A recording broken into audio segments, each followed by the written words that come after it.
check the compression on 2 of them. They're like right at 140. And I just reset this one. Let's see what we get on this one. This is the 3rd one, so checked. I guess this is 4, 3, 2, 1. I think that's the way it works. 1 is in the front.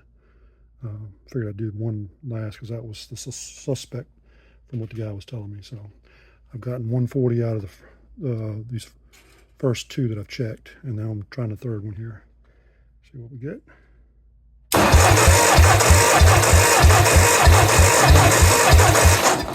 Oh, that's a problem. No compression in that cylinder. All right, well, that's not the cylinder I was thinking was going to have a problem in it, but didn't get much on that one, so I'm going to go ahead and switch to this one now. Be right back. We got it set up on this first cylinder here. We've reset it. Let's work our way over here so we can start it. Well, turn it over, that is. All right, we'll leave that right there. And we'll push the button actually. Okay, well, there's no movement in that one. I think there was a little bit of movement, so these first 2 cylinders there don't got nothing. They're saying it's probably a valve issue, but yeah. So I guess we're gonna either pop this cover off here, or either maybe the side cover off down here. I don't know if I'll be able to see better there. I'll probably take the cover off first, and see if I'm getting any movement on the valves. Could be a stuck valve, or could be something going on the bottom end with the pistons. I guess I could. Yeah, let me take and put a scope in these 2 and see if I can see the top of the piston and see what we got. All right, I didn't really see a whole lot.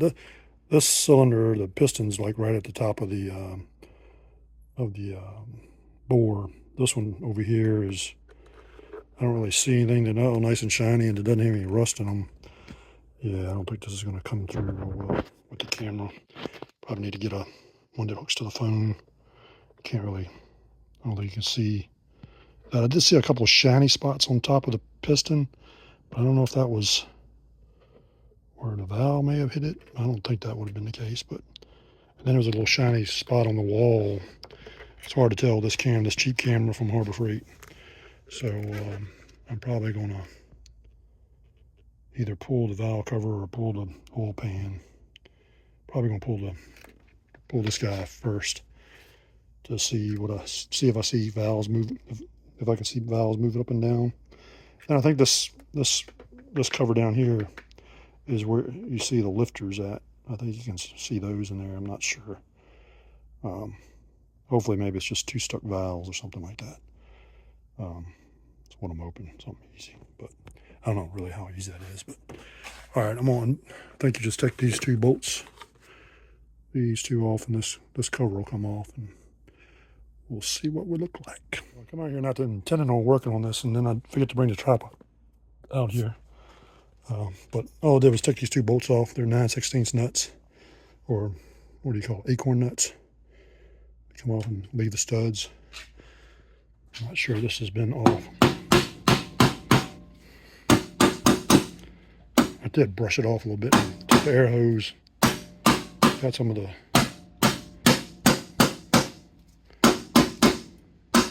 putting all kinds of dents in, I'm sure.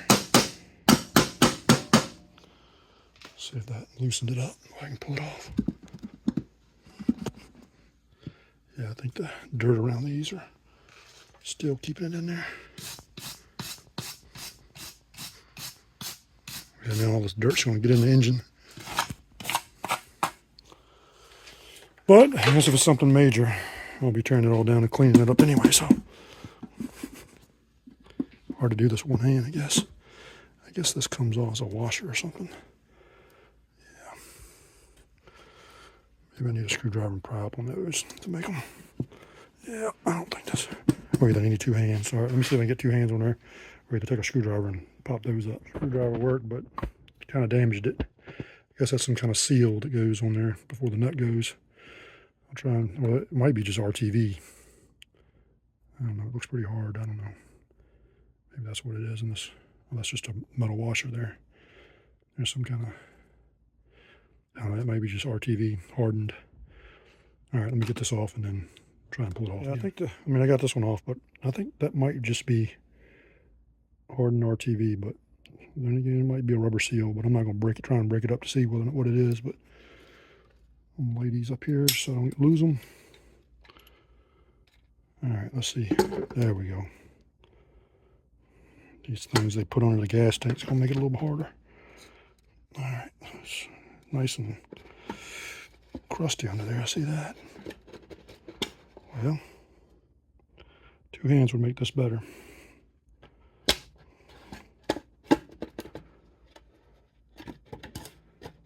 Come on. All right, hang on. That looks yummy. I guess the key was to pull this backside off and shift it this way and then come out this way with it. Be easier if you took one of these brackets off, or either, maybe, oh no, that does really overhang. I think these pieces of rubber they put on there to put on the tank, jack it up a little bit. But yeah, this looks like it was in need of a oil change.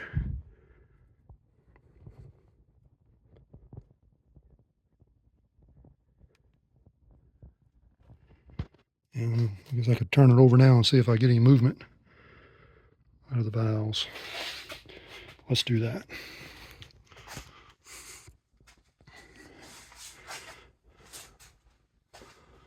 I gotta put the battery cables back on, of course.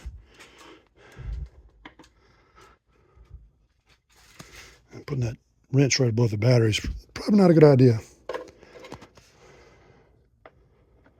Or socket wrench, whatever you want to call it. We'll move it down here just so it doesn't fall.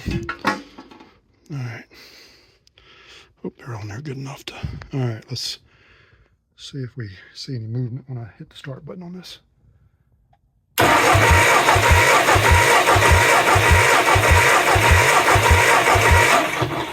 we're definitely not getting any movement out of this one, so that one's definitely stuck. Let's try to look at these over here.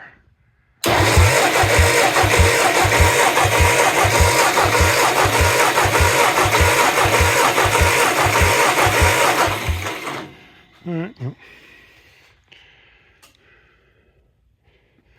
go ahead. I'm not sure what I'm supposed to do here, but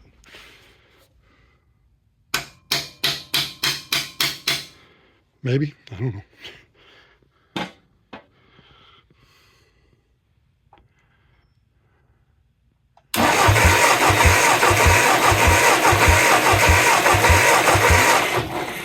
No, something's going on with that valve for sure. Probably need to whack it a little bit harder than that. I have to take this valve train, or the rocker shaft off, that is. And but man, this looks kind of fun looking. Oh well. Let me. It's odd that these are moving. Oh, this one's probably stuck in the down position, maybe. I don't know that it seems like it's rather low compared to the rest of them. My father-in-law said I should take this rocker shaft off, and once you leave all the pressure off all the rocker arms off, these should be level, unless one of them is eaten to the head and one will be higher than the other. But this one really looks like it's down lower than it's supposed to be, and that might be the reason why I see the shiny thing on the piston, shiny mark on the piston. It did look like a little half. I'll see if I can get a better picture of it and show it to you. But that'd be my guess what we got here. So we might have to do a top end rebuild. Maybe I'll pull the head off. I don't know. We'll see. I'm going to play with this a little bit more and I'll be back with you. I guess I'll need to look back at the video, but there's your problem. I don't know if you can see that guy is not on top of the push rod. And I believe this one's completely off and bent the push rod over here. I think that might be the problem. I don't know. I had to look at the video and see if there was any movement and whether or not they came out of the cups. But yeah, I'm definitely going to take this rocker shaft off and then check each one of those lifters. All right. We'll come back to it in a little bit.